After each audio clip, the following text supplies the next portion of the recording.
Okay, so this is just a quick walkthrough of how I draw Kimber, the Siamese cat.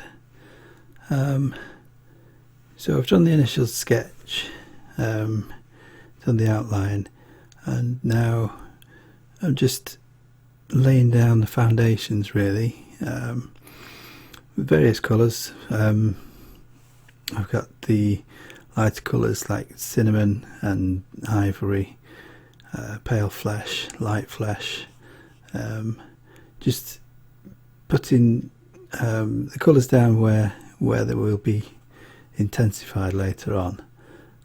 So all this is just it's just basically putting the foundations of the drawing down, and then I'll go in with the darker pencils, like a dark grey, or this one is the dark sepia, and basically just start mapping out the drawing. Yeah, so it's built up slowly. It takes a long time to do this, and you have to go over and over different layers, building them up. But yeah, that's what I'm doing here. This is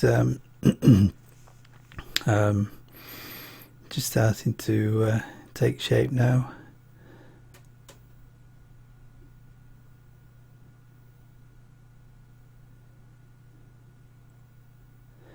I'm using the sharpest points I can get on the pencils for the eye, for the very fine details. All the different colours that I'm using, I guess some of them are unnecessary. I like to try and make it as accurate as possible with the with regards to the colours, so that's why I use so many pencils.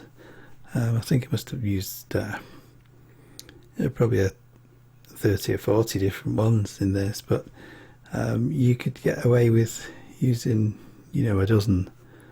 But yeah, it's a slow process, and once the initial stages have been laid, then it's just a matter of building the layers up,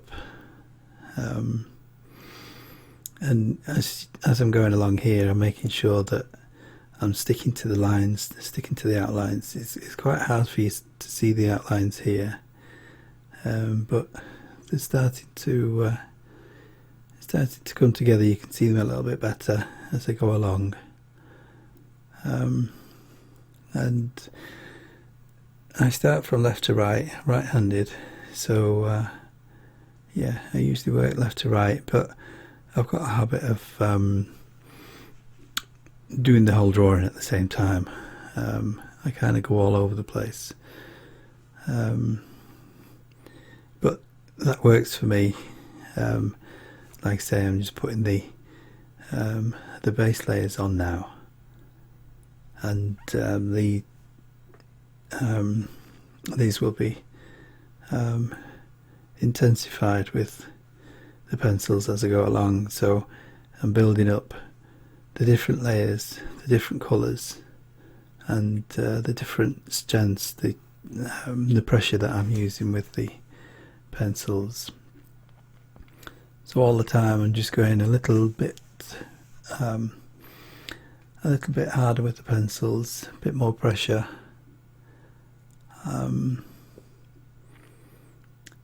Yeah, and it's just building up slowly. So I'm using purples and blues on the ear, and greys.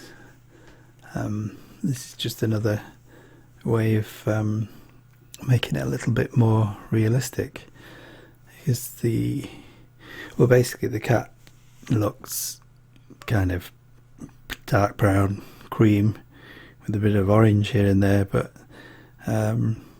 there's much more to it, and I think it's when you put these extra colours in, it gives it that extra dimension. So there's plenty of pinks, pinks and creams, flesh colours around the ears, and just to the right of the eye, around the temple, underneath the mouth, on the chin. You can see there I'm putting in the different pinks, the flesh colours. So like I say, I'm using quite a few different colours. They're not all necessary, but because I've got them, I use them. You know, the browns, they're mainly walnut brown, some Van Dyke brown, and again I tend to use quite a few. There's some shades that I wouldn't put on, but yeah, the walnut brown is the one that's going on now, and then that's darkened with dark sepia, and again just putting more and more pressure on as I go along. So you can see it's starting to look more like the cat now. It's starting to come alive. There's darkness in the eye and the highlight.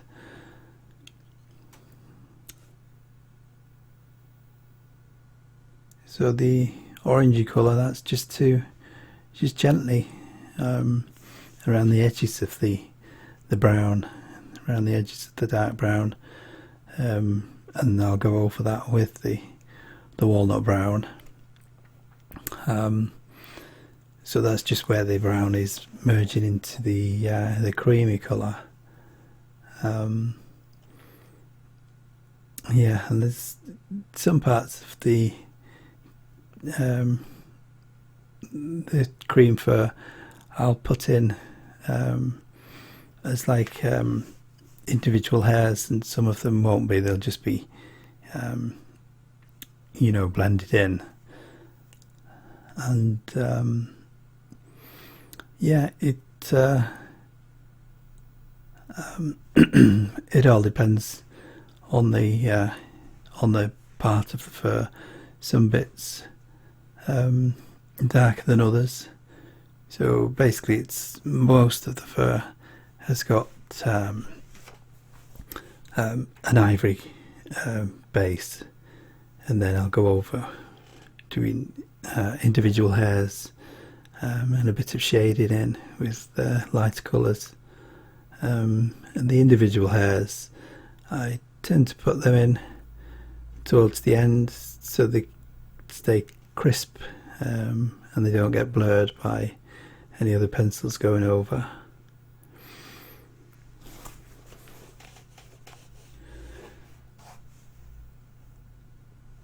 So there's the individual hairs going in.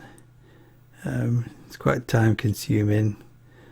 You know, you build them up slowly,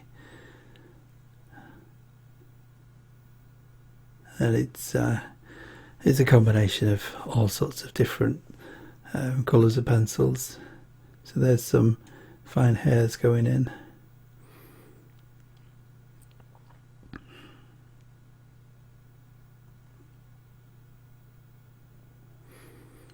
And as you go along, you keep building up on previous colours. There's some more fine hairs. I use sandpaper to sharpen the pencils. I use the sharpener and then get a very fine point just by running the pencil over the sandpaper, and that'll give me the sharpest points for the tiniest hairs. And the hairs were going on with grey Some of them will be dark sepia, some of them will be black. And they're building up the fur there. This is quite time consuming too, and I use the pencil on an angle, so if you see the folds of the fur underneath the ear and on the neck, they kind of push the pencil into those lines, and they're done kind of randomly. They're not all done in a line. There's gaps in those lines. There's different colours in them too, and some of them I kind of push the pencil in, and then I'll go over again and start on that line and pull the pencil out so it fades as it comes out. And again, it's kind of, I'm following the lines that I should, but they're random as I do them, which keeps it looking more realistic. So the bit around the ear, the ear's quite complicated, so I keep doing a bit and then coming back to it, just kind of having a little think about it as I go along. This is where I'm pushing the pencil. It's on an angle, and I'm kind of dabbing it into the folds of the neck. And then there's different colours. There's greys, light greys, and the flesh colours, pinks. So all these pencils, I'm just doing small amounts, just tiny little bits, but they all build up to the final picture, and make it look more realistic.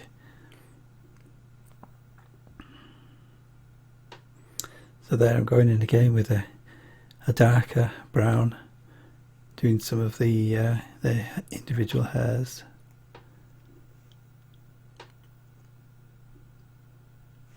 And I keep referring to the reference photo. I'll refer to it constantly as I go along, because it's easy to get carried away and putting colours, putting the pencil where it isn't actually there, you know. So you have to concentrate on what colours are going, you know, where. So you've got to put the right colours in the right place, and the right amounts, not, you know, go too far with what you're doing. So yeah, constantly refer back to the reference photo, which I have on a tablet, just to the left, and yeah, I'm looking at the reference, then the drawing, then the reference and the drawing, constantly throughout, and it's so easy to carry on drawing while you're looking at the reference as well, and then you look back over and you realise you've done a little bit too much. So yeah, you have to keep your eye on the ball.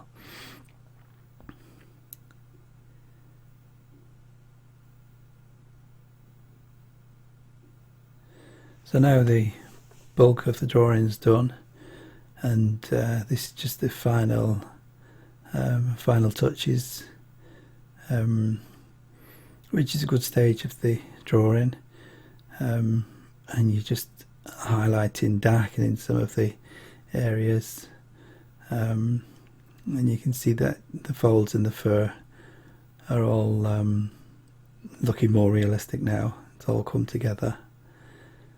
More individual hairs there in the fur, and the random kind of dark patches in the fur.